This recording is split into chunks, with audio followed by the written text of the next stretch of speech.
Sri Lanka has declared a state of public emergency. Now, this is said to be an extent of an emergency that would normally be invoked in case the country were to be facing a pretty big disaster, like, for instance, a bioterrorist attack or responding to a calamity or any other type of catastrophic event. But this time round, this state of emergency has been invoked because of public anger against the government. Now, hundreds of protesters held a massive demonstration in the commercial capital of Colombo. And this comes just a day after the people had tried to storm into the presidential house on Thursday.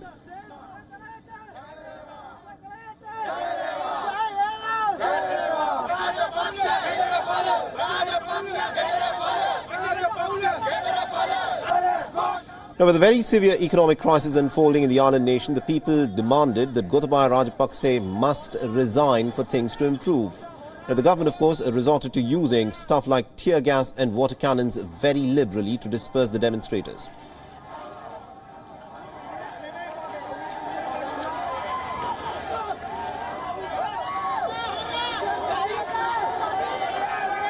But the protesters, of course, were not deterred by the anti-riot measures that were deployed by the government. The protesters also dismantled a wall and hurled bricks at the police. They even set a bus alight on the road leading to President's building. At least about 54 people have now been arrested. The capital has been placed under indefinite curfew, but stands lifted for the time being.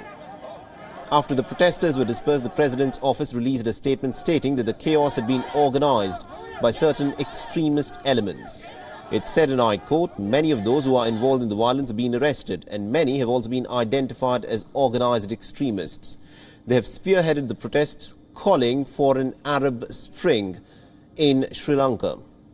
Now, just to remind our viewers, Arab Spring was a movement that took place in early 2010-2011 in West Asia, where common people took to the streets in response to the very high levels of corruption and the economic crises that had taken over their nations.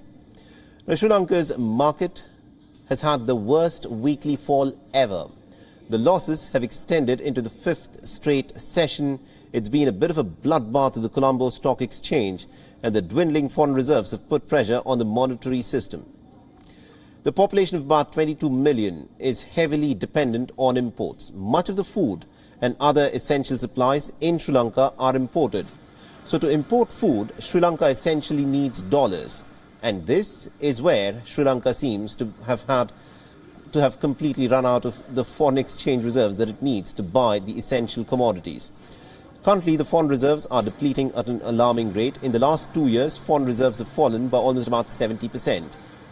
Now, due to India's neighbourhood first policy, New Delhi, interestingly, has chosen to provide Sri Lanka with about $2.4 billion in terms of a package for financial assistance. The island nation is home to almost about 3 million Tamil people. So the Indian government is, of course, mulling on providing humanitarian aid to the Sri Lankan Tamils. This is also important for India because many distressed Sri Lankans are in fact coming to the nearest Indian state of Tamil Nadu. And this comes ahead of the IMF talks in Washington that are scheduled to take place this month. So far, the Rajapaksa government has resisted from reaching out to the IMF for some immediate cash. It has preferred bilateral helplines, but individual aid from allies is clearly not enough to tide over the crisis. At this point of time, Sri Lanka is said to be in debt to the tune of $4 billion, and it has just about $2.4 billion to repay. There is a payment of $1 billion that is due in the month of June, and the Sri Lankan government simply has no idea where the money to repay that loan is likely to come from. The country, of course, is in the throes of the biggest economic crisis that has gripped Sri Lanka since independence. After months of economic hardship, the crisis has clearly gone from bad to worse. People are having to put up with nearly 13-hour-long power cuts. Fuel is very expensive and also in short supply. Ration lines are, of course, getting longer. So how did things get this bad this quickly for Sri Lanka? It is a combination of many factors. To begin with, it started with the very poor financial management by the Rajapaksas. Historically, the Lankan governments have been weak at fiscal management. President Gotabaya was more of the same. His tax cuts were said to be completely ill-timed. So was his obsession with making Sri Lanka's agriculture 100% organic.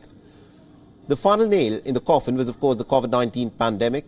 And Sri Lanka's tourism sector is said to be one of the main sources of earning foreign exchange.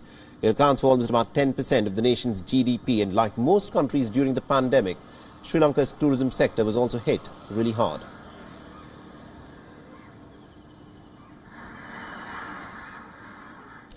Now, the emergency imposed by Sri Lanka by the Rajapaksa government has turned life upside down for the citizens. Our correspondent Dasuni Athauda is tracking the story very closely for us and has sent us this report. Listen in. Sri Lankan President Gotabaya Rajapaksa, via an extraordinary gazette notification, imposed emergency regulation here in the country, which will be in effect from the 1st of April onwards. Now, going by the emergency regulation that was imposed in 2019 by then President Maithripala Sirisena shortly after the Easter Sunday terror attacks, it can be noted that according to this emergency regulation, arrests can be made by security officials without warrant, as well as seizing and the possession of property of citizens can be done without any hindrance. It should also be noted that during this emergency regulation, any law that comes into effect cannot be questioned in a court of law. WION is now available in your country. Download the app now and get all the news on the move.